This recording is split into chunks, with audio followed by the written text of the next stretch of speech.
Hello friends, મારું નામ છે પ્રણવ પટેલ અને હું આપણી ચેનલ સ્ટડી વર્સિટીમાં આપ સૌનું હાર્દિક સ્વાગત કરું છું. આપણે ફંડામેન્ટલ રાઇટની શરૂઆત કરેલી હતી અને લાસ્ટ લેક્ચરમાં આપણે 19(1)A(B) જોઈ ચૂકેલા હતા. આજે આપણે બાકીના આર્ટિકલ 19માં જેટલા આપણે છે સબ-ક્લોઝ તે આપણે પૂરા કરવાના છીએ. તો હવે આપણે આગળ વધીએ. આપણે આવેલા હતા આર્ટિકલ 19(1)C એટલે કે મંડળો, સંઘ, સહકારી મંડળી બનાવવાની સ્વતંત્રતા. ઓકે, હવે આની અંદર વધારે ખાસ આપણે જોવા જેવું નથી. ખૂબ જ સીધો અને સરળ આર્ટિકલ છે. મંડળો, સંઘ અને સહકારી મંડળી બનાવવાની સ્વતંત્રતા.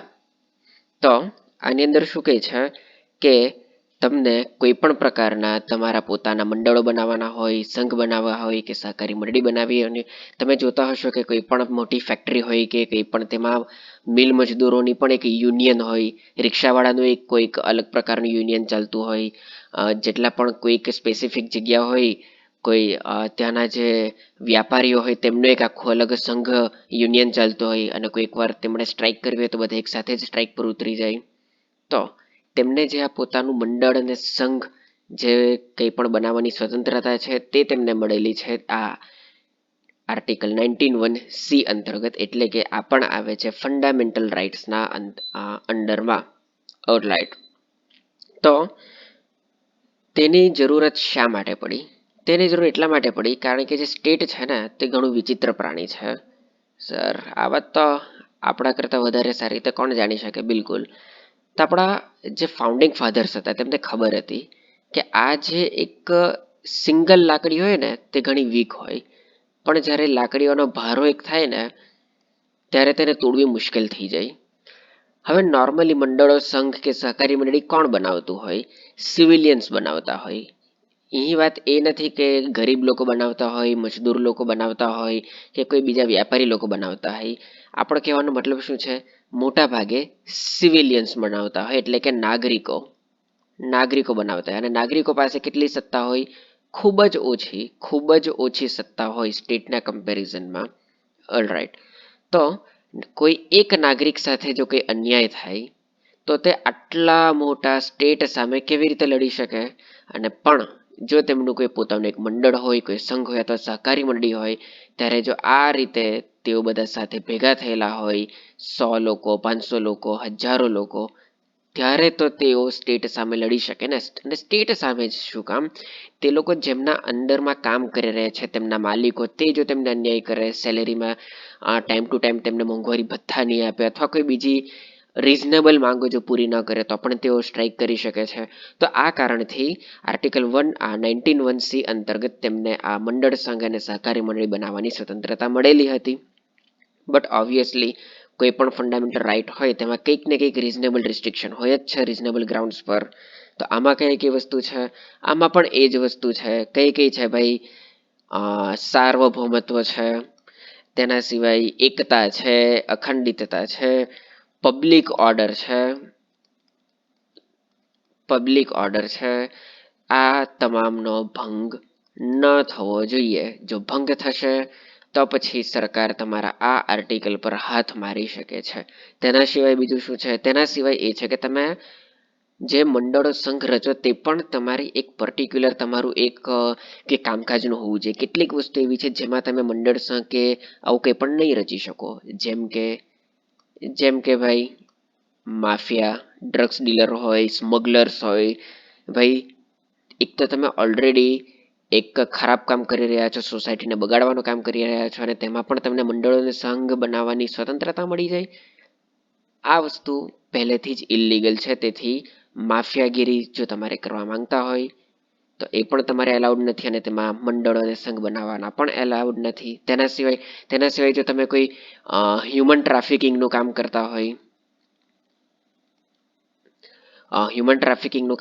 તેની અંદર તમને એલાઉડ નથી.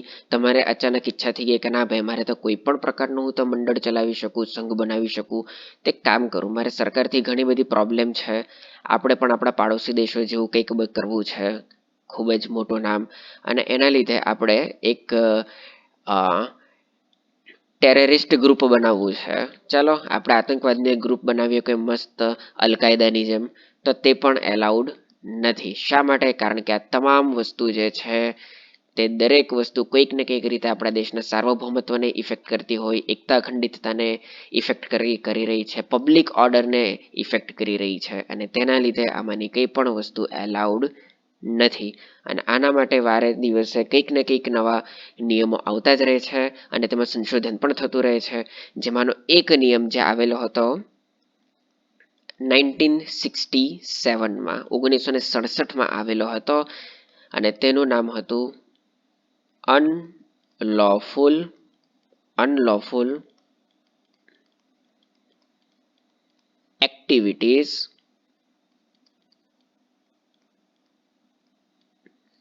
Prevention act. અને ક્યારે આવેલો હતો? 1967. Unlawful activities prevention act 1967. Okay.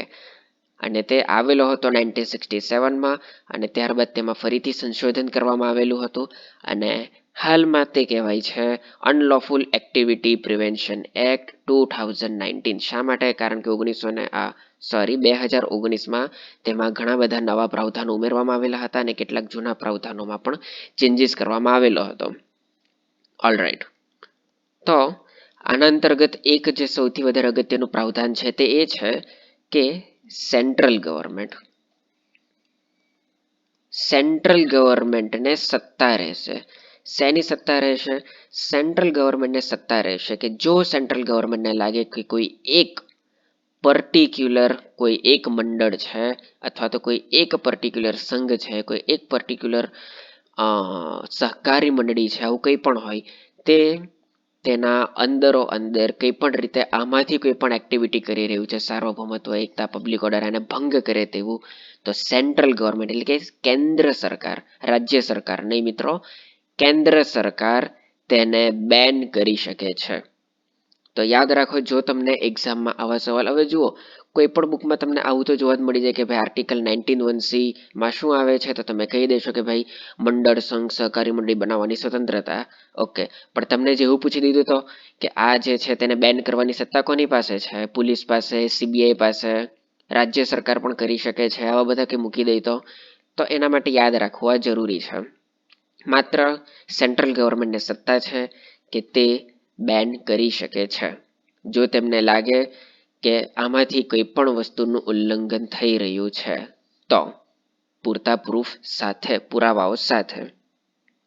તો બીજો સવાલ કે સ્વતંત્રતા છીનવવા બદલ સુપ્રીમ કોર્ટમાં કેસ થઈ શકે જો આવી રીતે કે બેન મૂકે તો ભાઈ જો રીઝનેબલ ગ્રાઉન્ડ પ્રમાણે બેન મૂકેલો હોય અને તે વ્યાજબી હોય તો કોઈ પણ કોર્ટમાં, અને સૌથી ઉચ્ચતમ કોર્ટ કઈ છે ભાઈ? આપણે સુપ્રીમ કોર્ટ છે, તો સુપ્રીમ કોર્ટમાં કેસ થઈ શકે નહીં. શું છે? કેસ થઈ શકે નહીં. ઓલરાઈટ. તો માનું છું ત્યાં સુધી તમારો આર્ટિકલ 19(1)(c) ક્લિયર થઈ ગયેલો હોવો જોઈએ. આગળ વધીએ, ખૂબ જ અગત્યનો આર્ટિકલ 19(1)(d) શું કહે છે કે દેશના કોઈ પણ પ્રદેશોમાં હરવા ફરવાની સ્વતંત્રતા છે. ઓલ સિટીઝન્સ, અગેન એ શબ્દ આવે છે સિટીઝન્સ. સિટીઝન્સનો મતલબ શું થાય મેં તમને આગળ ક્લિયર કરેલું હતું. સિટીઝન્સ અને પર્સન શબ્દ અલગ છે. પર્સનનો મતલબ થાય કે પૃથ્વીનો કોઈ પણ નાગરિક. શું થાય? જુઓ, આ છે એક પર્સન અને આ છે એક સિટીઝન. સિટીઝન એટલે કે નાગરિક અને પર્સન એટલે કે વ્યક્તિ. તો પર્સનની અંદર પૃથ્વીનો કોઈ પણ વ્યક્તિ આવી જાય તો આની અંદર તો પાકિસ્તાનનો પણ વ્યક્તિ આવી જાય, બાંગ્લાદેશ, અમેરિકા, કેનેડા, કોઈ પણ દેશ હોય આવી જાય, પ્લસ આપણે ઇન્ડિયાનો પણ આવી જાય. જ્યારે સિટીઝનની વાત થાય તો એમાં માત્ર કોઈ પર્ટિક્યુલર દેશની જ વાત થાય. જેમ કે આપણા કેસમાં આપણે ભારતના નાગરિકો છીએ તો સિટીઝન એટલે કે માત્ર ભારતનો નાગરિક. અચ્છા સર, એટલે કે જો કોઈ ભારતનો નાગરિક નહીં હોય તો તેને આપણા દેશના કોઈ પણ પ્રદેશમાં હરવા ફરવાની સ્વતંત્રતા નથી? ના મિત્રો, તેમને સ્વતંત્રતા છે, પણ તેમણે સૌથી પહેલા પરમિશન લેવી પડે. અને જો કેન્દ્ર ના પાડે કે ભાઈ તમે કોઈ પર્ટિક્યુલર, જેમ કે તમે કોઈ પણ જગ્યાએ ફરી શકો છો પણ તમે ગુજરાતમાં નહીં ફરી શકો, તો તે વ્યક્તિ ભારતનો નથી, તેના લીધે તે કોઈ પણ અદાલતમાં તે કેસ નહીં કરી શકે કે ભાઈ આ કેવી વાત થઈ ગઈ. મારો એક મિત્ર હતો અમેરિકામાં, મારી બાજુમાં જ રહેતો હતો, તેને તો ગુજરાતમાં જવાની પરમિશન મળેલી, હું તેની બાજુમાં જ રહું છું, મને તો પરમિશન નહીં મળી. તે કેસ નથી કરી શકતા. શા માટે નથી કરી શકતા?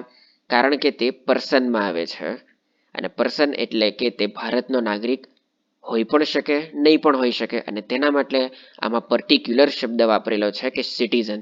જો તમે ભારતના સિટીઝન હોય અને જો તમને અટકાવે તો તમે કેસ કરી શકો છો. શા માટે? કારણ કે આ આપણો મૂળભૂત અધિકાર છે. મૂળભૂત અધિકાર છે કે કોઈ પણ પ્રદેશોમાં હરવા ફરવાની સ્વતંત્રતા છે. Move freely through out the territory of India. Alright. પણ એની સાથે બીજું પણ શું કહે છે? Subject to reasonable restriction. Sir આમાં પણ રીઝનેબલ રિસ્ટ્રિક્શન? બિલકુલ. મેં તમને કહેલું હતું કે જેટલા પણ ફંડામેન્ટલ રાઇટ છે દરેકની અંદર કંઈક ને કંઈક રીઝનેબલ રિસ્ટ્રિક્શન આવે જ છે. તો કેવા કેવા રિસ્ટ્રિક્શન આવે છે એ આપણે જોઈએ. તો એની પહેલા આપણે જરાક એ સમજીએ કે હરવા ફરવાની સ્વતંત્રતા તેને આપણે કેટલી અલગ અલગ રીતે સમજી શકીએ. તેને આપણે બે રીતે સમજવાનું છે. કઈ રીતે? જુઓ, સૌથી ધ્યાન આપો. અહીં સૌથી અગત્યની વસ્તુ આવે છે અહીં કે માની લો કે આ એક વ્યક્તિ છે, ઓકે, એની રેગ્યુલર લાઈફ વિતાવી રહ્યો છે, બેરી છોકરા વાળો માણસ છે, જોબ કરે છે, પગાર આવે છે, એફડી બનાવીને જીવે છે. અચાનક સ્ટેટની ઈચ્છા થઈ ગઈ. શા માટે? કારણ કે સ્ટેટ ઘણું વિચિત્ર છે. તેને ઈચ્છા થઈ ગઈ કે મારે આને હરવા ફરવાની સ્વતંત્રતા અટકાવી દેવી છે. એટલે કે આ તેનું ઘર છે, ઓકે, ચાલો હવે તારે ઘરમાં જ રહેવાનું છે, તારે ઘરની બહાર નથી નીકળવાનું. એટલે કે સ્ટેટ શું કહે છે? સ્ટેટ એમ કહે છે કે ચાલો આની આજુબાજુ એક મોટી દિવાલ બનાવી દો, અમે તમને જેલમાં નથી પૂરતા, અમે તને જેલમાં નથી પૂરતા, બસ તું ખાલી બહાર નહીં નીકળી શકે. એનો મતલબ શું? એનો મતલબ એમ કે સ્ટેટ કોઈ પણ કારણ વગર ડાયરેક્ટલી શું કહે છે? ડાયરેક્ટલી તેને અટકાવે છે. તેની હરવા ફરવાની સ્વતંત્રતા એટલે કે તેના ફંડામેન્ટલ રાઇટ્સનું ઉલ્લંઘન કરે છે. તો આવા કેસમાં શું તે સુપ્રીમ કોર્ટમાં કરી શકે? ઓબ્વિયસલી કરી શકે. પણ આ વસ્તુ તમને ખબર છે, તમે એક્સ્ટ્રા શું કામ કીધું? અમે સમજી ગયેલા હતા એટલા માટે કહ્યું કે જ્યારે તમને મેન્સમાં સવાલ પૂછાય કે જ્યારે ઇન્ટરવ્યુમાં તમને સવાલ પૂછાય ત્યારે તમારે એક્સ્ટ્રા ઓર્ડિનરી દેખાવાનું છે. તો આના માટે તમે એવો શબ્દ નહીં વાપરી શકો કે સર આપણે એક્ઝામમાં લખવાનું છે અથવા તો કંઈ પૂછે તો કે ભાઈ અમે ઘરમાં છીએ, અમને કંઈ પણ પ્રકારનો મેં ગુનો નથી કર્યો, તો સરકાર અમારી આ રીતે એમને કંઈ ડાયરેક્ટલી રીતે નહીં છીનવી શકે. તેના માટે તમારે કેટલાક પોલિટિકલ વર્ડ્સ વાપરવા પડે. કેવા વર્ડ્સ? તો આવી જે સિચ્યુએશન હોય તેમાં તમે એમ કહી શકો કે government, the state do not expressly, કયો શબ્દ મેં વાપરેલો છે? Expressly taking away my freedom of movement. આપણે શું લખવાનું છે? State do not expressly taking away. આ જે ડાયરેક્ટલી જે લઈ લે છે કે ના તમારે નીકળવાનું જ નથી, તેને આપણે કહીશું એક્સપ્રેસલી ટેકિંગ અવે. ટેકિંગ અવે એટલે કે છીનવી જ લેવું, લઈ લેવું, પાછું નહીં આપવું. માય ફ્રીડમ ઓફ મૂવમેન્ટ એટલે કે હરવા ફરવાની સ્વતંત્રતા તે છીનવી રહ્યું છે, તો તે નહીં છીનવી શકે. ઓકે, તો આપણે બીજા કેસની ચર્ચા કરીએ કે સ્ટેટની ઈચ્છા થઈ ગઈ કે ઓ આવું તો આપણે નહીં કરી શકીએ, આ તો ડાયરેક્ટ સુપ્રીમ કોર્ટમાં જતું રહેશે. અને તો ભાઈ પ્રણવ સરનું લેક્ચર જોયેલું છે, તે જો સુપ્રીમ કોર્ટમાં જતો રહ્યો તેણે તેની અંદર કેસ કરી દીધો કે ભાઈ state એક્સપ્રેસલી taking away my freedom of movement, તમે કંઈક કરો, ડુ સમથિંગ. તો શું કરવું? તો સ્ટેટ એક બીજો રસ્તો અપનાવે છે. સ્ટેટ ઊંધા હાથથી કાન પકડે છે. કેવી રીતે? તો સ્ટેટ એમ કહે છે કે ભાઈ પર્ટિક્યુલર તમે જે આટલી જગ્યાના લોકો છો, ભાઈ તમે બહુ બવાલ કરતા હોય, તમે કોઈ દિવસ જેમ કે ધારો કે રૂલિંગ પાર્ટી એમ કહી દીધું કે ભાઈ તમારે અહીંયા તો આ સરકાર છે, અમારી જે રૂલિંગ, જેમ કે હાલમાં માની લો ફોર એક્ઝામ્પલ કે હાલમાં બીજેપીની પાર્ટી ચાલે છે અને આપણા ગુજરાતમાં ભારે બહુમતથી કોંગ્રેસની પાર્ટી આવી ગઈ. તો બીજેપીની ઈચ્છા થઈ કે ચાલો જેટલા પણ ગુજરાતીઓ છે તેમને આપણે હરવા ફરવાની સ્વતંત્રતા છીનવી લેવી છે, પણ કેવી રીતે? ડાયરેક્ટલી આપણે નથી છીનવી શકતા. તો હવે અહીં વાત માસ જથ્થાની પણ છે, સમજો ધ્યાનથી કે પર્ટિક્યુલર એક એરિયામાં જેટલા લોકો રહે છે તેમની છીનવાની વાત હોય કે પર્ટિક્યુલર એક વ્યક્તિની વાત હોય, તમામને આ વસ્તુ આ કેસ લાગુ પડશે. માત્ર મારા પૂરતો જ હોય તો પણ લાગુ પડશે, અને આખા કોઈ એક સિટીને લગતો હોય તો પણ લાગુ પડશે, કે આખા રાજ્યને લગતો હોય તો પણ આ જ વસ્તુ લાગુ પડશે. ઓલરાઈટ, તો સ્ટેટ એમ નક્કી કરે છે કે ભાઈ ઇનડાયરેક્ટલી તો કહે છે કે ભાઈ તમારે જો આ એક જગ્યાએથી આ એક જગ્યા પર જવું છે તો તેના માટે તમે ટ્રેન પકડવાના ને? હા, અમે ટ્રેન પકડવાના. તો ભાઈ અમે ટ્રેનનું ભાડું વધારી રહ્યા છે. કેટલું વધારી રહ્યા છે? પહેલા તમે 50 રૂપિયા આપતા હતા, હવે ભાઈ 500 રૂપિયા આપો. તો ભાઈ હું કહું છું કે વાંધો નહીં, હું ટ્રેનમાં નહીં જઈશ, હું ભાઈ ગાડીમાં જઈશ. તો કહે છે ઓકે, તારે ગાડીમાં જવું છે, વાંધો નહીં, તે કામ કર, આ રસ્તા પૂરતું જાય છે ને, આ રસ્તાનું ભાઈ ટોલના મારે આટલા રૂપિયા આપવાના. તો કહે છે વાંધો નહીં, હું પ્લેનમાં જઈશ, ભાઈ પ્લેનમાં જાય છે ને, વાંધો નહીં, મને તારે પ્લેનના રૂપિયા આપવાના. કેટલા રૂપિયા ભાઈ? પહેલા 2500 હતું, હવે તું મને આપ 5000 રૂપિયા. તો તમે સમજો અહીં સ્ટેટ શું કરી રહી છે કે જો આપણે ટ્રાન્સપોર્ટના રૂપિયા જો વધારી દઈએ તો કોઈ એક વ્યક્તિ અહીંથી આ જગ્યા પર ટ્રાવેલ કેવી રીતે કરી શકે? અરે બાપ રે સર, આ તો બહુ જબરદસ્ત લૂપહોલ છે, બિલકુલ લૂપહોલ છે. તો આ કેસમાં જેને આપણે કહીએ છીએ એક્સપ્રેસલી taking away my freedom of movement, ત્યાં આ જે કેસ છે તેને આપણે કહીશું ઇમ્પ્લિસિટલી. શું કહેવાય? ઇમ્પ્લિસિટલી taking away my freedom of movement. તો આપણા બંધારણમાં જુઓ કે આપણા ફાઉન્ડિંગ ફાધર્સની દૂરંદેશી કેટલી દૂરદ્રષ્ટિ છે કે આપણા સ્ટેટને ના તો આ કરવાનું એલાઉડ છે, નહીં તો આ કરવાનું એલાઉડ છે. આ બંનેમાંથી કોઈ પણ વસ્તુ સ્ટેટ નહીં કરી શકે એક્સેપ્ટ કે રીઝનેબલ ગ્રાઉન્ડ હોય. એટલે કે તમે કંઈક અથવા તો તમે કઈ વસ્તુમાં એક્યુઝ હોય, તમે જો ક્રાઇમ પેટ્રોલ જોતા હોય અથવા કોઈ બીજી એવી શો જોતા હોય તેમાં તમને ખબર હશે કે ધારો કે કોઈના પર કોઈ ડાઉટ હોય કે ભાઈ આ વ્યક્તિ આ ગુનો કરેલો હોઈ શકે, તો ત્યારે પોલીસ કહે છે કે ભાઈ જ્યાં સુધી અમારી જાંચ પડતાલ પૂરી નહીં થાય ત્યાં સુધી તમે સિટી છોડીને નહીં જઈ શકો. શા માટે? કારણ કે બની શકે કે તે ભાગી જાય, બની શકે કે તે કોઈ બીજા સ્ટેટમાં જતો રહે અથવા તો પોલીસથી ઘણો દૂર જતો રહે, દેશ છોડીને જતો રહે. ખબર જ છે, એવા બહુ મોટા મોટા કિસ્સા થયેલા છે. તો આવા કેસમાં ટેમ્પરરીલી આપણે આ સ્ટેટ જે છે તે ફ્રીડમ ઓફ મુવમેન્ટ લઈ શકે છે રીઝનેબલ ગ્રાઉન્ડ પર, પણ વહેલામાં વહેલી તકે સ્ટેટે તે પાછા પણ આપી દેવું પડે છે, પણ ટેમ્પરરીલી તે લઈ શકે છે. ઓલરાઈટ, તો માનું છું ત્યાં સુધી આ બંને વસ્તુ તમારી ક્લિયર થઈ ગયેલી હોવી જોઈએ 100%. ઓલરાઈટ, હવે આપણે આગળ વધીએ. બીજી અહીંયા કઈ વાત આવે છે એ જુઓ કે મને એક પ્રોબ્લેમ છે. કેવી પ્રોબ્લેમ છે? પ્રોબ્લેમ એ છે કે હું એક જગ્યાએ ગયેલો હતો. કઈ જગ્યાએ ગયેલો હતો? ભાઈ હું મણિપુર ફરવા ગયેલો હતો. ઓકે, તો ત્યાં એક જગ્યા છે. કઈ જગ્યા છે? એ છે લોકટક. તે લોકટકમાં કંઈક પ્રોબ્લેમ આવી ગઈ અને મને કહી દીધું કે ભાઈ તમે આ જગ્યા પર નહીં ફરી શકો. હાલમાં તમને ત્યાં જવાની પરવાનગી આપી રહ્યા નથી. શા માટે? બસ એમ જ કેટલાક રીઝનેબલ ગ્રાઉન્ડ છે જે અમે તમને નથી કહેવા માંગતા. તો શું આપણે કેસ કરી શકીએ? તો આન્સર છે યસ, આપણે કેસ કરી શકીએ. શા માટે કરી શકીએ?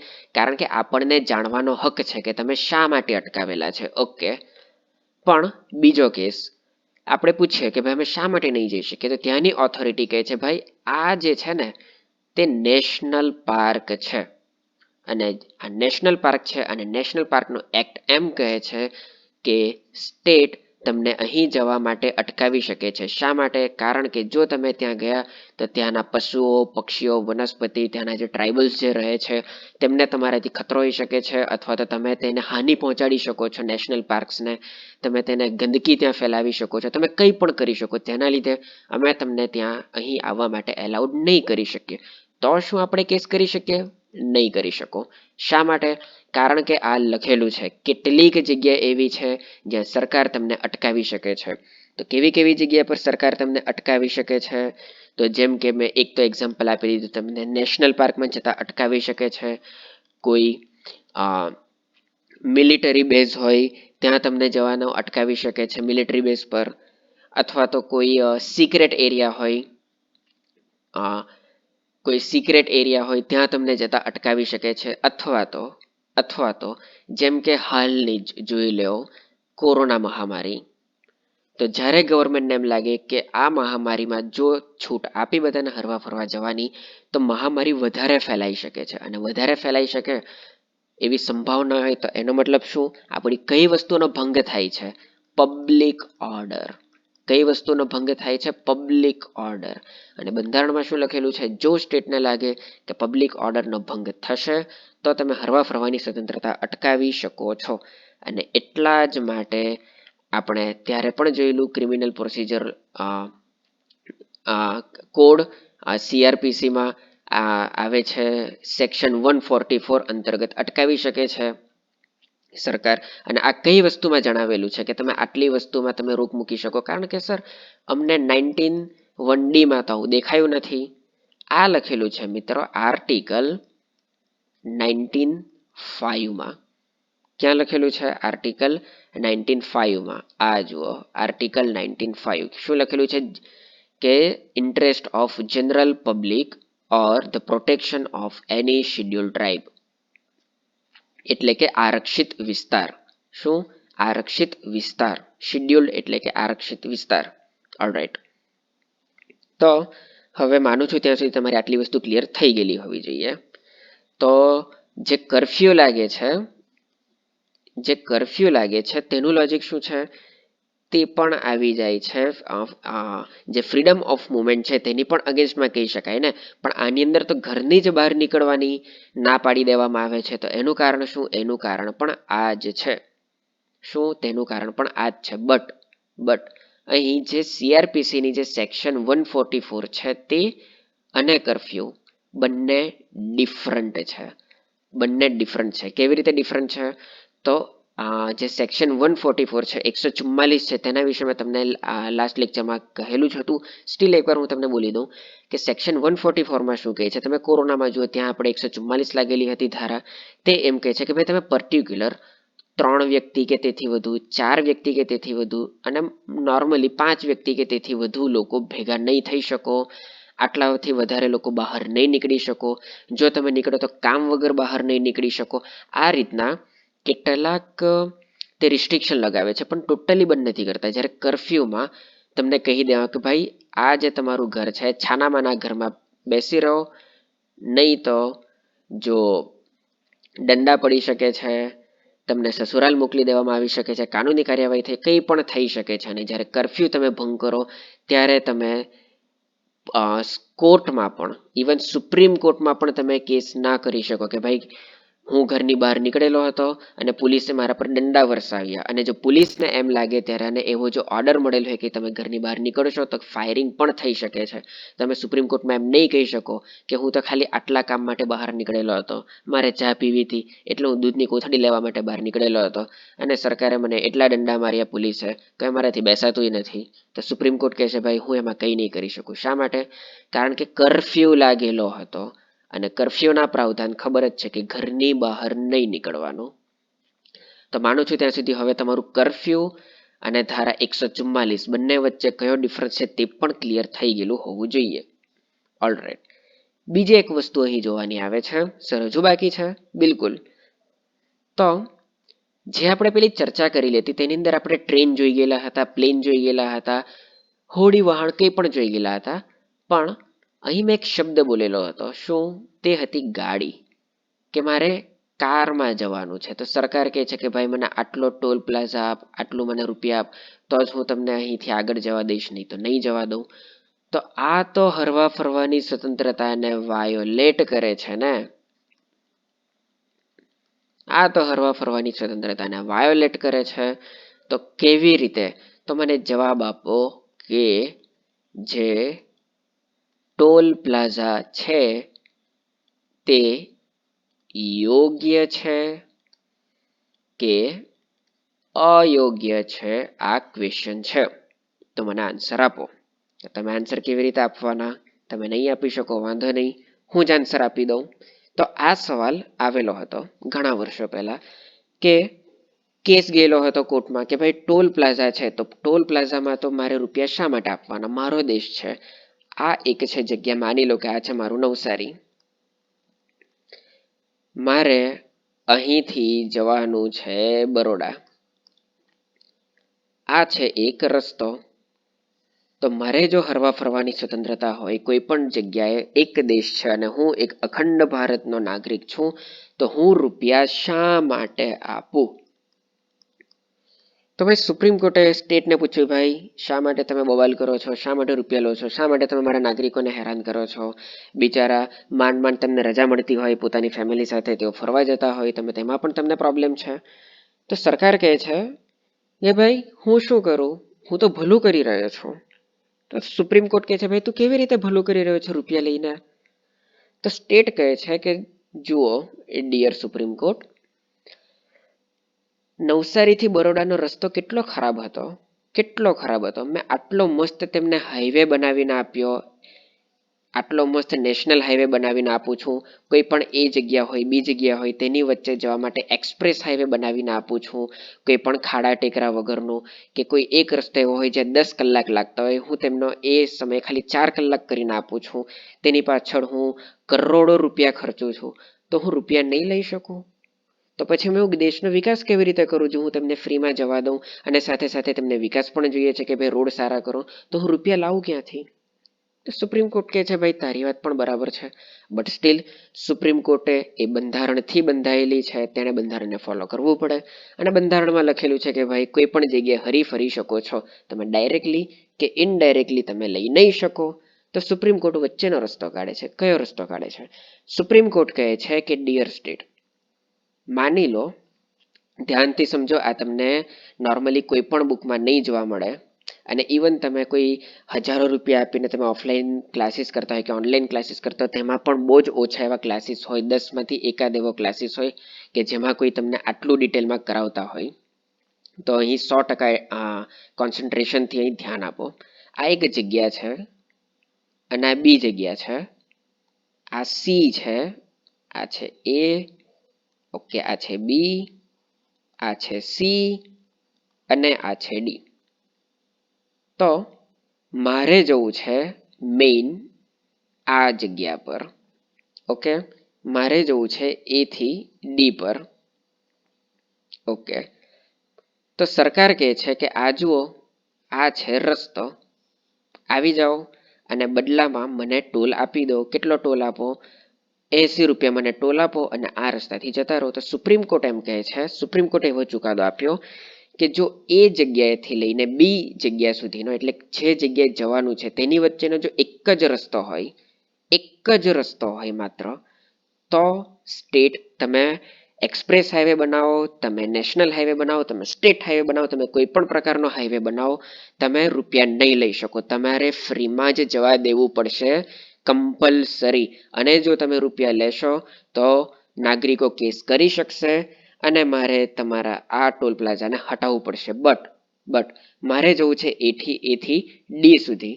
તો સરકાર કહે છે કે જુઓ, આ જો તમારે શોર્ટકટ રસ્તો અપનાવવો હોય, આટલો સારો રસ્તો છે, તમે 80 રૂપિયા આપો.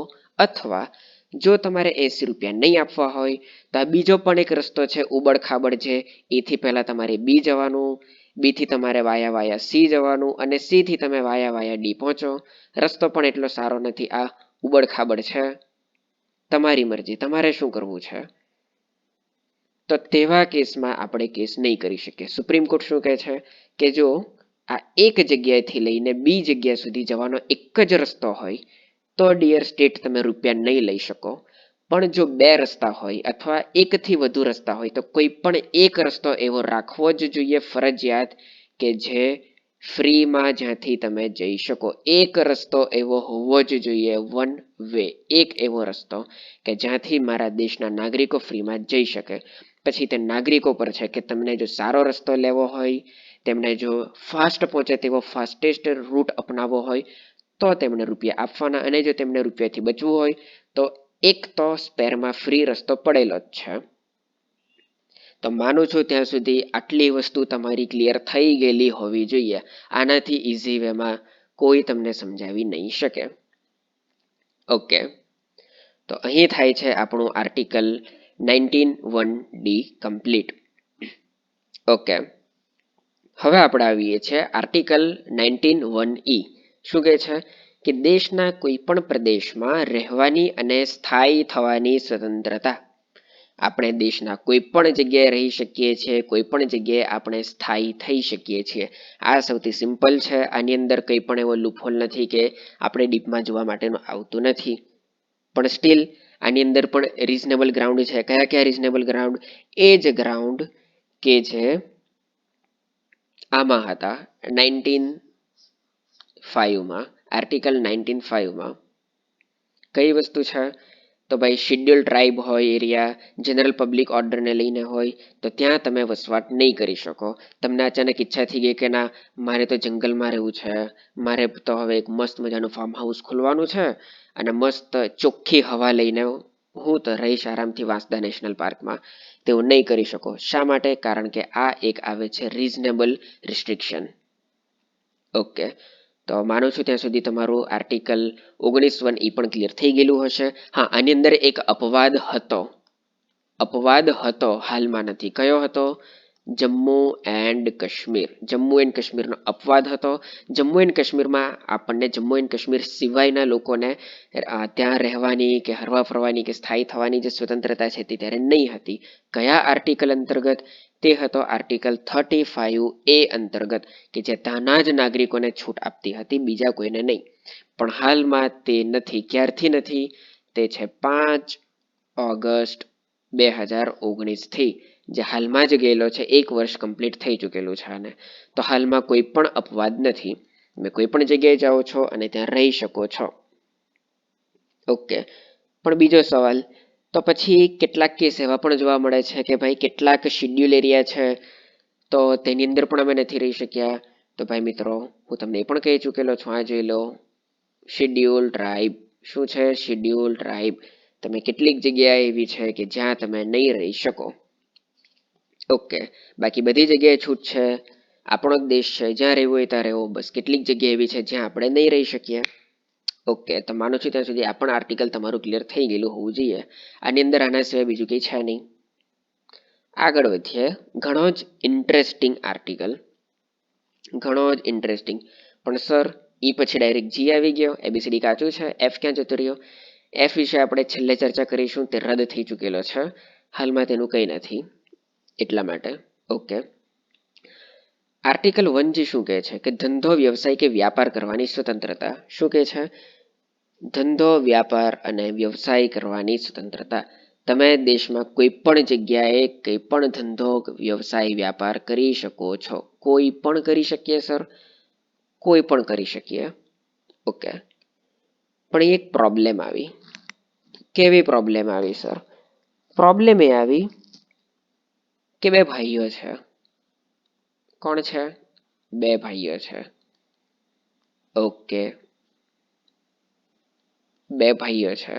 આ એકનું નામ છે તેજા અને એકનું નામ છે, માની લો કે, મને એકચ્યુઅલી નામ યાદ નથી તેનું, બસ એમ સમજી લો કે એકનું નામ છે નટવરલાલ. ઓકે, નટવરલાલ.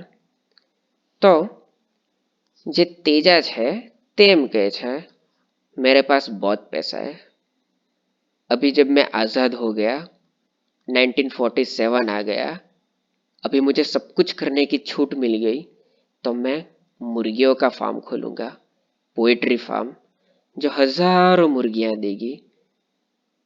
सॉरी, इसमें हजारों मुर्गियां पालूंगा, वो लाखों अंडे देगी, लाखों अंडों में से लाखों मुर्गियां आएगी, उसमें से मैं करोड़ों आमलेट बनाऊंगा और मैं बन जाऊंगा एक करोड़पति.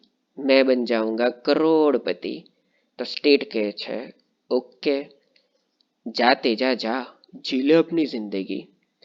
બીજી બાજુ તેનો ભાઈ છે નટવરલાલ.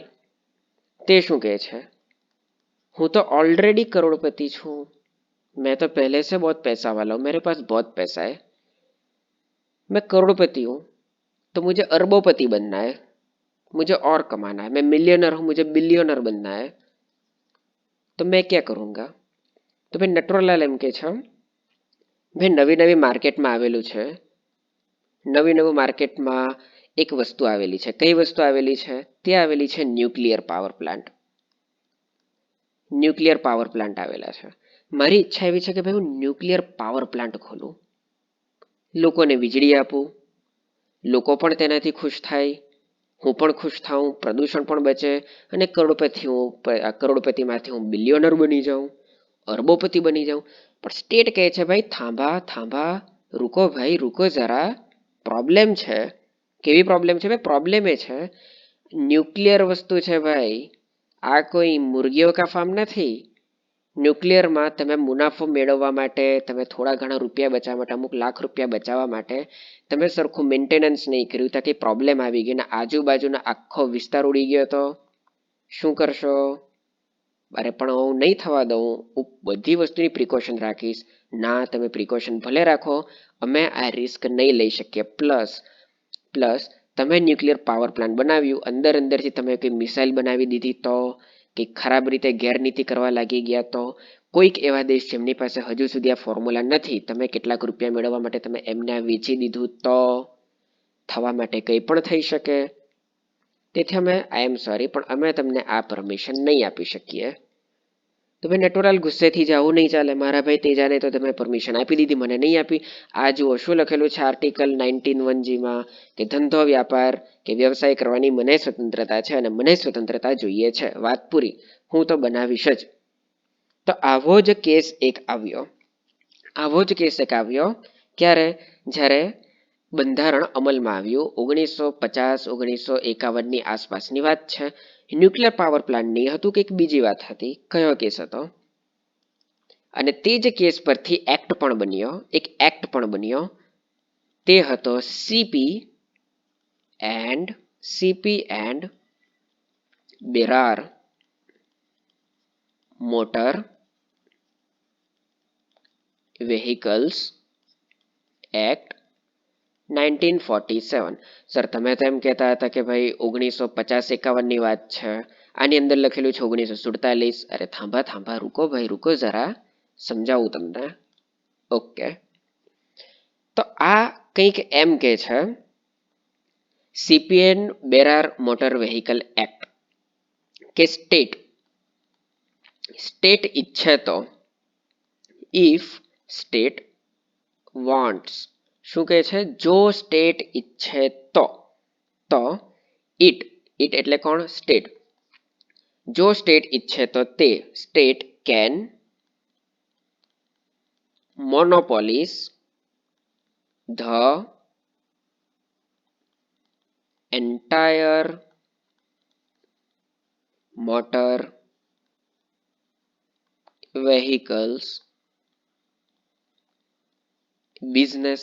એટલે કે આ મોનોપોલીસનો મતલબ થાય એકાધિકૃત. એનો મતલબ થાય એકાધિકૃત એટલે કે માત્ર સ્ટેટ જ આના પર કામ કરશે, તમે પ્રાઇવેટ કોઈ પણ વ્યક્તિ કામ નહીં કરી શકો. જો સ્ટેટ એમ ઈચ્છે કે ના મોટર વેહિકલ કંઈ પણ બનાવવાનું કામ એ તો માત્ર સ્ટેટ જ કરશે, તેના પર ગવર્મેન્ટનો જ કંટ્રોલ રહેશે. કઈ રીતે? જેમ કે ન્યુક્લિયર હાલમાં જોઈ લો, ન્યુક્લિયરમાં કોઈ પણ પ્રાઇવેટ વ્યક્તિને તેની પરમિશન નથી મળતી, માત્ર ગવર્મેન્ટને પરમિશન મળે છે. તે રીતે ત્યારે એક આવેલો હતો કે if state wants it can monopolise the entire motor vehicle business. Okay, તો ત્યારે આ એક્ટ આવેલો હતો. પણ પ્રોબ્લેમ તે આવી કે આ એક્ટ આવેલો હતો 1947માં. હવે એના જ 5 વર્ષ પછી 1950માં આંબેડકરે ફંડામેન્ટલ રાઇટમાં એમ લખી દીધું કે ભાઈ કોઈ પણ ધંધો વ્યાપાર કે વ્યવસાય કરવાની છૂટ મળી જાય. તો પ્રોબ્લેમ તે આવી કે જ્યારે આ એક્ટ આવેલો હતો, આ એક્ટને જેને બનાવેલો હતો તેમને તો નહીં ખબર હતી કે ભાઈ 1950માં કોઈક એવો એક્ટ આવી જશે, તે પણ પાછો ફંડામેન્ટલ રાઇટમાં આવો કંઈક આવી જશે કે જેના લીધે આ પ્રોબ્લેમેટિક સિચ્યુએશન થઈ જશે. તો આની અંદર વાંક તો કોઈનો નથી, આની અંદર વાંક તો બિચારા આ લોકોનો પણ નથી. એમને પણ થોડી ખબર હતી કે આવો કંઈ એક્ટ આવી જશે. તો હવે પ્રોબ્લેમ શું આવી? પ્રોબ્લેમ તે આવી કે હવે સમજો, આ કેસ ગયો સુપ્રીમ કોર્ટમાં ગયો. તો એની પહેલા એક કામ કરું, હું તમને એક વસ્તુ સમજાવું. ઓકે, કઈ વસ્તુ? જે કોઈ પણ લો હોય ને, લો, કોઈ પણ કોન્સ્ટિટ્યુશનલ લો, કોન્સ્ટિટ્યુશનલ લો, તે બે પ્રકારના હોય છે. કેટલા પ્રકારના? બે. એક છે પ્રી એટલે કે પ્રીવિયસ, અને એક છે પોસ્ટ. તમે જાણતા હશો કે કેટલાક લોકો પ્રી વેડિંગ શૂટ કરાવે એટલે કે લગ્ન પહેલાનું. તો કોન્સ્ટિટ્યુશનલ લો, તો આપણા ભારતની સંદર્ભે વાત કરીએ તો મોટા ભાગના ઓલમોસ્ટ બધા કોન્સ્ટિટ્યુશનલ લો ક્યારે અમલમાં આવેલા હતા? 1950માં અમલમાં આવેલા હતા. ઓકે, તો આપણા સંદર્ભમાં એવા કેટલાક નિયમ, જેમ કે એક છે સીપીએન બેરાર મોટર વ્હીકલ કેસ, તે 1950 પહેલાનો જ આવી ગયેલો હતો. તો તેને કહેવાશે પ્રી કોન્સ્ટિટ્યુશનલ લો. અને જેટલા એવા જે પાછળથી આવેલા છે 1950 પછી, તેને કહેવાશે પોસ્ટ કોન્સ્ટિટ્યુશનલ લો. એટલે કે આપણે એક જોયેલો હતો આઈટી એક્ટ, યાદ કરો, information technology act, Shreya Singhal વાળો, જે 2000માં આવેલો હતો. તો તેને કહેવાય પોસ્ટ કોન્સ્ટિટ્યુશનલ એક્ટ. કેવો કહેવાય? Post constitutional act. શા માટે? કારણ કે તે 1950 બાદ આવેલો છે. જ્યારે આ જે છે સીપીએન બેરાર મોટર વ્હીકલ કેસ, તે 1947ની વાત છે, તે પહેલા આવેલો હતો. તેથી તેને કહેવાય છે પ્રી કોન્સ્ટિટ્યુશનલ લો. તો જ્યારે આ કેસ સુપ્રીમ કોર્ટમાં જાય છે, તો સુપ્રીમ કોર્ટ પણ અહીં મૂંઝવણમાં આવી જાય છે. બટ સુપ્રીમ કોર્ટ છે, તે એમ કહે છે કે ભાઈ આ વસ્તુમાં અમે એક અલગ જ વસ્તુ અપનાવવાના છીએ. કેવી વસ્તુ અપનાવવા છીએ? તો સુપ્રીમ કોર્ટ કહે છે કે આમાં તમે હવે કોઈ રસ્તો નથી છોડ્યો, તેથી અમે અહીં એક વસ્તુ અપનાવીશું. કઈ છે? તે છે ડોક્ટ્રાઇન ઓફ એક્લિપ્સ. એક્લિપ્સ એટલે કે ગ્રહણ. શું છે? ગ્રહણ. ડોક્ટ્રિન એટલે કે કાયદો, એક પ્રકારનો કાયદો એમ, ગ્રહણ માટેનો. તો હવે સર ક્યાં ગ્રહણ અને ક્યાં આ? તો વાંધો નહીં, હું તમને સમજાવું, ડીપમાં સમજાવું. સુપ્રીમ કોર્ટ એમ કહે છે કે આ જે કેસ છે ને 1947નો, જે સીપીએન બેરાર કેસ છે, તે એવો જ રહેશે. શા માટે? કારણ કે અમને એટલે કોને? સુપ્રીમ કોર્ટને ઓથોરિટી નથી. સુપ્રીમ કોર્ટને તે ઓથોરિટી છે કે સુપ્રીમ કોર્ટ માત્ર 1950ની બાદ જેટલા કાયદા આવેલા છે ને, તેને જ તે નલ એન્ડ વોઇડ ડિક્લેર કરી શકે. એટલે કે તેને જ તે રદ કરી શકે. ક્યારે? કે જો તે ફંડામેન્ટલ રાઇટનું ઉલ્લંઘન કરતું હોય. હવે જે 1947માં જે કેસ આવેલો હતો સીપીએન બેરાર કેસ, તે ફંડામેન્ટલ રાઇટનું ઉલ્લંઘન પણ કરતો હતો. શા માટે? કારણ કે તેમાં કોઈ એવા વસ્તુ હતી નહીં કે જેના લીધે પબ્લિક ઓર્ડર જોખમાય, અથવા તો કોઈ એવી ખરાબ વસ્તુ આવે કે કંઈ પણ પ્રકાર ન્યુક્લિયરની જેવી કે મોટી જાનહાનિ થાય, છતાં પણ આવી રીતનું કેસ કરતું હતું. તે ફંડામેન્ટલ રાઇટનું એક પ્રકારે ઉલ્લંઘન પણ કરતું હતું. કારણ કે જે કારણથી સ્ટેટે રોકેલું તે કોઈ રિઝનેબલ ગ્રાઉન્ડ નહીં હતું. પ્લસ તે એક પ્રી કોન્સ્ટિટ્યુશનલ લો હતો. તો સુપ્રીમ કોર્ટ તેને નલ એન્ડ વોઇડ પણ નહીં કરી શકે. તો કરવું શું? તો સુપ્રીમ કોર્ટ એમ કહે છે કે આપણે આમાં ડોક્ટ્રિન ઓફ એક્લિપ્સ અપનાવીશું. એટલે કે આ એક લો છે. કયો લો છે? આ છે સીપીએન બેરાર મોટર વ્હીકલ લો. ઓકે, અને તેની ઉપર વેટ, હું તમને વધારે સારી રીતે સમજાવું. તેની ઉપર આ જે છે, આ છે આપણું મોટું કોન્સ્ટિટ્યુશન. શું છે? આ છે કોન્સ્ટિટ્યુશન. ક્યારનું છે? 1950નું છે. 1950નું આપણું બંધારણ છે. તો સુપ્રીમ કોર્ટ એમ કહે છે કે 1947 પહેલા હતું, તેના બાદ આવેલું છે 1950. તો અમે આ 1947નું જે છે પ્રાવધાન, તેને અમે નલ એન્ડ વોઇડ ડિક્લેર નથી કરતા. શું કહે છે? અમે આને નલ એન્ડ વોઇડ ડિક્લેર નથી કરતા, અમે આને રદ નથી કરતા. એમને પડ્યું રહેશે. ક્યાં સુધી? કે જ્યાં સુધી આ કાયદા, એટલે કે સીપી એન્ડ બેરાર, આ જે કેસ છે તેની ઉપર જ્યાં સુધી આપણો ફંડામેન્ટલ રાઈટ છે, જ્યાં સુધી આપણું ફંડામેન્ટલ રાઈટ છે ત્યાં સુધી આ જે એક્ટ છે 1947 તેના તમામ પ્રાવધાન સૂતેલી અવસ્થામાં રહેશે. શું? સ્લીપિંગ અવસ્થામાં રહેશે. તે ત્યારે જ અમલમાં આવશે જ્યારે તેની ઉપરથી જે પણ આપણા ફંડામેન્ટલ રાઇટ્સના જે પ્રાવધાનો છે અથવા જે રીઝનેબલ રિસ્ટ્રિક્શન છે તે આના ફેવરમાં આવશે. તો પછી આને એક્લિપ્સ કેવી રીતે કીધું? તો હું તમને વધારે સારી રીતે સમજાવું. તમને બધાને ખબર છે કે સૂર્યગ્રહણ કેવી રીતે થાય છે. આ છે સૂર્ય, ઓકે, આ છે સૂર્ય અને વેઇટ, આ છે ચંદ્ર. તો જ્યારે ચંદ્રનો પ્રકાશ સૂર્ય પર પડે છે તો શું સૂર્ય મરી જાય છે? સૂર્યની ડેથ થઈ જાય? કેવી વાત કરો છો? સૂર્યની ડેથ નહીં થઈ જાય, પણ જેટલો ટાઈમ ચંદ્ર એ સૂર્ય અને પૃથ્વીની વચ્ચે રહે છે તેટલો ટાઈમ તે સૂર્યનો પ્રકાશ આપણે નથી લઈ શકતા. તેટલો ટાઈમ સૂર્ય પોતાનો પ્રકાશ પૃથ્વી પર નથી ફેંકી શકતું. એક્ઝેક્ટલી. તો જે સીપીએન બેરાર કેસ છે તે માની લો કે તે સૂર્ય છે અને જે આપણું 1950 છે તે ચંદ્ર છે. તો સુપ્રીમ કોર્ટ શું કહે છે કે જ્યાં સુધી ચંદ્ર તે આ સીપીએન બેરાર કેસની ઉપર રહેશે ત્યાં સુધી તેનો તેજ ગાયબ નથી થતો, તે સૂર્યની જેમ તે મૃત નથી પામતો, પણ જ્યાં સુધી ચંદ્ર તેની ઉપર રહેશે ત્યાં સુધી તેનો પ્રકાશ પૃથ્વી સુધી આવશે નહીં, એટલે કે જનરલ પબ્લિકને ઉપર તે આવશે નહીં. ત્યાં સુધી તેના પ્રાવધાનો નાગરિકોને લાગુ નહીં થશે. અમે તેને પરમિનેન્ટલી કે સંપૂર્ણ રીતે તેને અમે નલ એન્ડ વોઇડ નથી કરી શકતા. તો વિચારો કેટલો બ્રિલિયન્ટ માસ્ટર સ્ટ્રોક કહેવાય આવ્યો. કેટલું ડીપમાં આ જે બધા શબ્દ છે તે શબ્દ તમને કદાચ જ કોઈ લોની તમે તૈયારી કરતા હોય તેમાં તમને જોવા મળતા હશે. બાકી જીપીએસસીમાં તમને કોઈ પણ જગ્યાએ આવા શબ્દ જોવા નહીં મળે.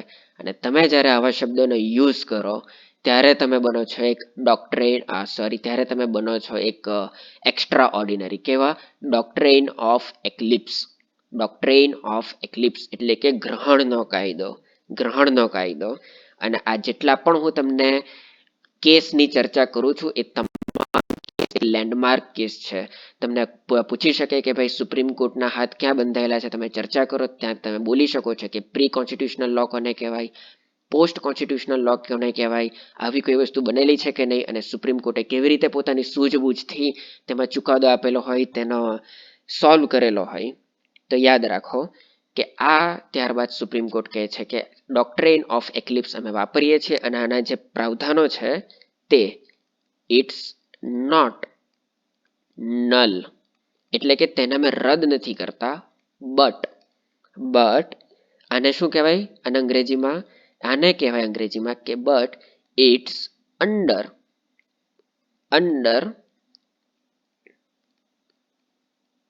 ડોર્મન્સી. શું કહેવાય? અંડર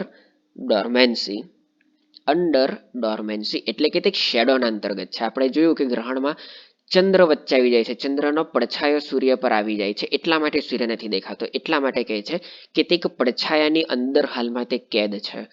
તો જ્યાં સુધી આવા કોઈ બીજા પ્રાવધાન નહીં આવે ત્યાં સુધી આના પ્રાવધાનો લાગુ નહીં રહેશે. તો અહીં તમને બીજી પણ એક વસ્તુ જાણવા મળી કે સુપ્રીમ કોર્ટ તે માત્ર એવા જ કાયદાઓને તે નલ એન્ડ વોઇડ ડિક્લેર કરી શકે કે જે 1950ની બાદ બનેલા હોય. તેથી જો શ્રેયા સિંઘલ કેસમાં જ્યારે આઈટી એક્ટની અંદર કોઈ પ્રાવધાન આવેલું હતું અને તે પ્રાવધાન જ્યારે ઉલ્લંઘન કરતું હતું ફંડામેન્ટલ રાઇટ્સનું, ત્યારે સુપ્રીમ કોર્ટે કહ્યું હતું કે ક્યાં તો આખા એક્ટને અમે નલ એન્ડ વોઇડ કરીએ અથવા તો અમે તમને ટાઈમ આપીએ કે ભાઈ આમાં સંશોધન કરો અને આટલા શબ્દો હટાવો. તો તેથી આવું કરી શકે છે. જો તમે કોઈ એવો કાયદો બનાવો તે પણ 1950 બાદ કે જે ફંડામેન્ટલ રાઇટનું ઉલ્લંઘન કરતા હોય તો ભાઈ સુપ્રીમ કોર્ટ આવતાની સાથે જ તેને સીધો ઉડાવી દેશે કે ભાઈ સ્ટેટ આ પકડો તમારું, હવે આને અમે ફાડી નાખેલું છે, આનું આરામથી શિયાળામાં તાપણું કરો. પણ જો તે 1947 પહેલા આવે તો તે ડિપેન્ડ્સ કરે કે તે કાયદો કેવો છે અને કેવી રીતનું સુપ્રીમ કોર્ટ તેમાં આગળ વધી શકે. જેમ કે આ કેસમાં જે છે CP and Berar motor vehicle case, તેમાં સુપ્રીમ કોર્ટે અપનાવ્યું ડોક્ટ્રાઇન ઓફ એક્લિપ્સ. તમે જરૂરી નથી કે તે દરેક કેસમાં ડોક્ટ્રાઇન ઓફ એક્લિપ્સ અપનાવે. આ કેસ એવો હતો, તેથી તેમાં સુપ્રીમ કોર્ટે આવો પ્રકારનો તેમણે અપનાવ્યો રસ્તો. ઓકે, તો બને માનું છું ત્યાં સુધી હવે તમારી આટલી વસ્તુ ક્લિયર થઈ ગયેલી હોવી જોઈએ. તો હવે આગળ છેલ્લી વસ્તુ જે આપણે રહી ગયેલી છે જોવાની આ જ કાયદામાં, કે ન્યુક્લિયર વાળું કઈ જગ્યાએ લખેલું છે. સર, આ તો આપણે વાત કરી Berar વ્હીકલની, Berar motor vehicle એક્ટની. Nuclear વિશે ક્યાં લખ્યું છે? તો જ્યારે આ વસ્તુ થઈ ને ત્યારે અચાનક સ્ટેટ જાગી કે હા, આવી તો કેટલી બધી વસ્તુ એવી છે કે જેમાં પબ્લિક વચ્ચે આવી શકે છે. તો તેથી જ્યારે આપણે ચર્ચા કરેલી હતી કે ફર્સ્ટ બંધારણીય સુધારો યાદ કરો કે જેમાં આર્ટિકલ 15 ક્લોઝ 5 ઉમેરવામાં આવેલું હતું. બિલકુલ. તો ત્યારે ફર્સ્ટ બંધારણ સુધારામાં માત્ર આર્ટિકલ 15 ક્લોઝ 5 જ નહીં ઉમેરવામાં આવેલું, તેમાં બીજા પણ ઘણા બધા હતા જે આપણે ટાઈમે ટાઈમે ચર્ચા કરીશું જ. પણ તેમાંનો જે એક બીજી પણ વસ્તુ એક પ્રાવધાન ઉમેરવામાં આવેલી હતી, બીજો પ્રાવધાન, તે એ હતો આર્ટિકલ 19 ક્લોઝ 6. આ તેમણે ઉમેરેલું હતું નવું. આ હતું ન્યૂ. ક્યારે ઉમેરવામાં આવેલું હતું? તે ઉમેરવામાં આવેલું હતું પહેલા બંધારણ સુધારામાં. અને શું હતું તે? એમ કહેતું હતું કે ઇફ સ્ટેટ નહીં, ઇફ રિક્વાયર, એટલે કે જો જરૂર પડી તો ધ સ્ટેટ કેન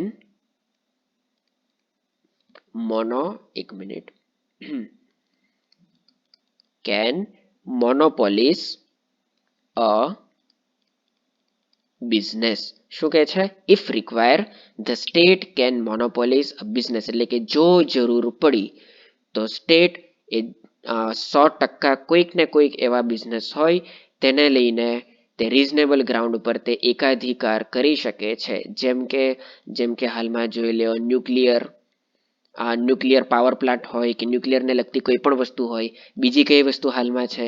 બીજી વસ્તુ છે આપણે જ્યાંથી ન્યુક્લિયર અથવા યુરેન કોઈ પણ એવો રેડિયો એક્ટિવ પદાર્થ જે ખાણમાંથી નીકળે છે, તે ખનનને લગતી વસ્તુ. આ છે પ્લાન્ટને લગતી વસ્તુ, આ છે ખનનને લગતી વસ્તુ. ત્રીજી એક વસ્તુ છે રેલવે. તો હાલમાં આટલી વસ્તુ એવી છે કે જેમાં સરકારની મોનોપોલી ચાલે છે, જેમાં સરકારની જ અંતર્ગત છે. પણ હાલમાં ધીરે ધીરે આ એક સેક્ટર એવું છે જેમાં પ્રાઇવેટાઇઝેશન આવી રહ્યું છે. ઓકે, તો માનું છું ત્યાં સુધી હવે તમારા આર્ટિકલ 19 ના તમામ પ્રાવધાનો ક્લિયર થઈ ગયેલા હોવા જોઈએ. કઈ કઈ વસ્તુ આપણે જોઈ ગયા? તો freedom of speech, belief and expression જોઈ ગયા. શાંતિપૂર્વક ભેગા થવાનો, આની અંદર આપણે શબ્દને પણ ખૂબ જ બારીકાઈથી જો પીસેબલી. તેની સાથે આજે આપણે બીજું જોયું એસોસિએશન ઓર યુનિયન, પછી જોયું કે હરવા ફરવાની સ્વતંત્રતા આપણે જોઈ ગયા, ગમે ત્યાં રહેવાની સ્વતંત્રતા જોઈ ગયા, ધંધો વ્યાપાર કરવાની સ્વતંત્રતા જોઈ ગયા. અને આ જે છે સંપત્તિ રિલેટેડ, કે જે સંપત્તિ પહેલા આપણો મૂળભૂત અધિકાર હતો, જેને પાછળથી કાનૂની અધિકાર બનાવી દેવામાં આવ્યો હતો. આર્ટિકલ 300A ની અંદર તેને એડ કરવામાં આવેલું હતું. તે જ્યારે આપણે કરીશું ત્યારે આપણે તેના વિશે ડિટેલમાં ચર્ચા કરીશું.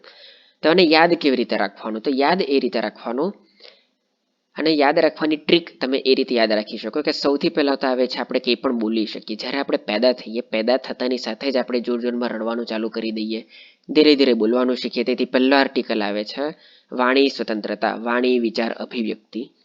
બીજી વસ્તુ, જ્યારે આપણે વાણી વિચારની વાત કરીએ, આપણે કે બોલવું છે તો બોલવા માટે કોઈક વ્યક્તિ તો હોવા જોઈએ ને જેની સામે આપણે આપણા એક્સપ્રેશન, એટલે કે આપણે વિચારો રજૂ કરીએ. તો તેથી આપણે બીજા લોકોની સામે વિચારો રજૂ કરી શકીએ તે માટે આ જે વસ્તુ એમાં છે, તો આપણે વિચારો રજૂ કરવામાં આવેલો છે આર્ટિકલ બી. કયો છે બી? તો બી કહે છે કે ભેગા થાઓ. તમે જ્યારે ભેગા થશો શાંતિથી, તો તમે તમારા વિચારો, વાણી, જે તમારે બિલીફ છે તે તમે રજૂ કરી શકો છો. ઓકે, અને તમે રજૂ ક્યારે કરી શકો? એમને એમ તો તમે નહીં ભેગા થાઓ ને કે રસ્તા પર માઇક લઈને ઊભા થઈ ગયા કે સુનો સુનો દુનિયા કે લોગો, આ ગયા મિસ્ટર ગોગો એમ કરીને. તો એના માટે એક યુનિયન તો હોવું જરૂરી છે ને, કે આજે તમે જુઓ વોટ્સઅપમાં નક્કી કર્યું કે ચાલો આપણે આંદોલન કરવું છે, ભેગા થઈ જાઓ ગાંધીનગરમાં. તો તેથી કહે છે સી ની અંદર શું કહે છે કે સંઘ બનાવો. તમે આને એ રીતે પણ યાદ રાખી શકો કે સંઘ, સી ફોર સંઘ, તમે સંઘ સહકારી મંડળી બનાવી શકો છો. બીજી વસ્તુ કઈ કે આમાં કહે છે કે તમે ફરી શકો છો. શું કરી શકો છો? ફરી. તે શેમાં આવે છે? તે આવે છે આર્ટિકલ 1D માં. ડી એટલે કે અંગ્રેજી તમે એ રીતે યાદ રાખી શકો છો કે ડિસ્ટન્સ. ડિસ્ટન્સ તમે ક્યારે કવર કરો? તમે ત્યારે જ કવર કરી શકો જ્યારે તમે ફરી શકો. ફરવા માટે તમારે ડિસ્ટન્સ કવર કરવું પડે. તો તમે ડી ફોર ડિસ્ટન્સથી તમે યાદ રાખી શકો છો કે હરવા ફરવાની સ્વતંત્રતા. અને જ્યારે તમે હરવા ફરવા જાઓ અને અચાનક તમારી ઈચ્છા થઈ ગઈ કે ઓ મારે તો આ જગ્યાએ રહેવું છે, તેથી ઈમાં છે તમે કોઈ જગ્યાએ રહી શકો છો. એફ એટલે કે ફેઇલ. એફ એટલે કે ફેઇલ, રદ થઈ ચૂકેલો છે. અને જી છેલ્લે એટલે કે બિઝનેસ. શું છે? બિઝનેસ. જી એટલે કે તમે જ્યારે બિઝનેસ કરો, તમે કરોડપતિ બની જાઓ ત્યારે જ તમને ઇજ્જત મળે. બોલે છે ને અંબાણીજી, ટાટાજી, રતન ટાટાજી બધા મારી પાછળ જી લાગે છે. અને તે ક્યારે લાગી શકે? જ્યારે તમે કરોડપતિ બનો. અને કરોડપતિ કે નોકરીથી તો બની શકતા નથી, તમે રાતોરાત તમે ધંધાથી જ બની શકો.